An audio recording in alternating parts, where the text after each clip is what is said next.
This is how not to give up on your goals. 7 tips. I mean, there's a lot of people who make New Year's resolutions, and usually by the third, fourth week, most people have already given up on them. And there's a couple of reasons for that. One, most people aren't willing to commit to their goals.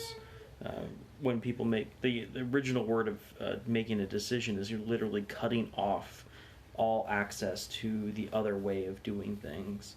And a lot of times today we don't really think of it in those terms. We always kind of leave the doors open. If you've ever read like The Art of War from Sun Tzu, he made a very interesting discovery in the fact that if you cut off people's method of retreat, there's no way but forward, and people will fight to the death to be able to survive. So making a decision is something that is very powerful in the fact that you're acknowledging to yourself that the way back is no longer there. It's only the way forward. And to help keep us on that path, there's some ways to help us get there. And one is creating a why. The why is the reason why you're doing something. We all might have little reasons, like, oh, I need a job to make money so I can live. But that's not really a motivating force. The why is something that you can feel within inside you. That's something so powerful and so big that is just overpowering everything else. So number one is refresh your why every single day. Create a vision board, create a dream board, however it is that you want to visualize it. But every single day, revisit your why. Amp that why up with inside you. Let it flow from top to the bottom. And that will motivate you throughout the day, because we go through slumps. I mean, high energy, low energy, and there's ways to build energy. I think I did that on the previous video. But there's that refreshing that why every single day keeps you attached to it. Number two is make your why enormous.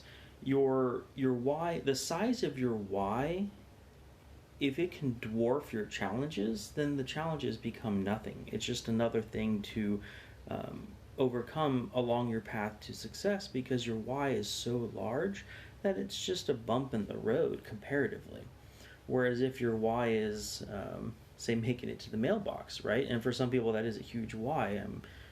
I know quite a few people have had some physical issues. That's a pretty big one. But if you can make your why big enough, then the little things just kind of bumps on the road and you don't even notice them. And if you guys want, I can do a specific video just on that. Number three is be selfish. I know this sounds maybe kind of weird to some, but if you're selfish about your goals, you're attached to them. You're motivated by them. And that's not saying that selfishness hurts other people, right? So that's a different thing, right? That's where we cross into the unethical bounds. But if you're selfish, that means you're actually attached to whatever it is you're doing. Number four is break down the goals into something that you can accomplish in a single day. And this is important because the motivation, every time we accomplish something, that increases not only our confidence, but our belief in that we can actually accomplish the goal, which helps the why more. So if you can accomplish something every single day, you're always making progress. It's putting that one foot in front of the other. You successfully do it.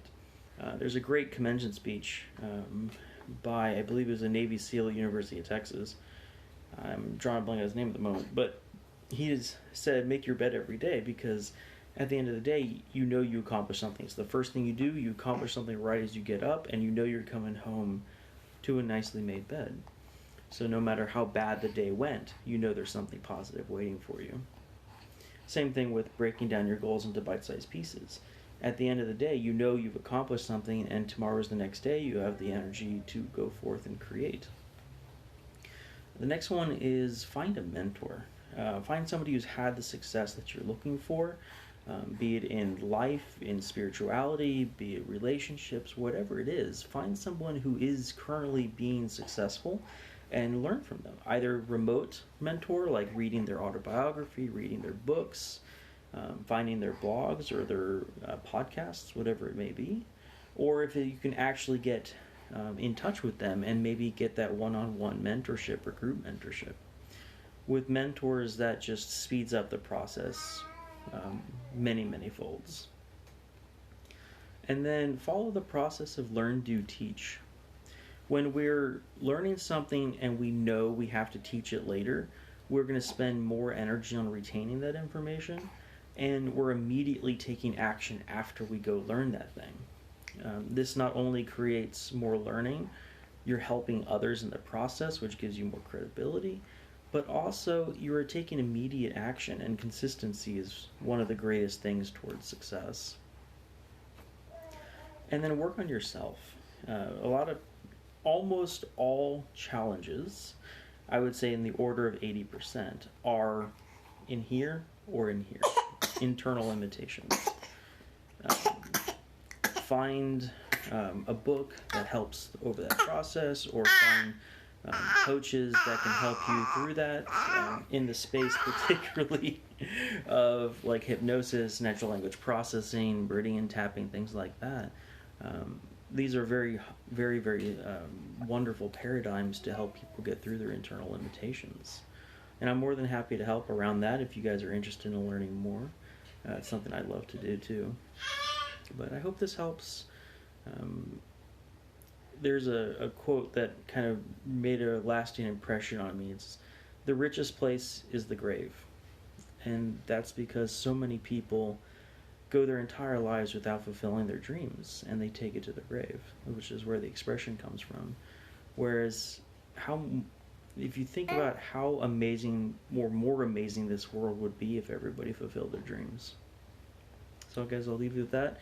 And if you're interested in coaching, let me know, and I'd be happy to talk more about it. Thanks for watching.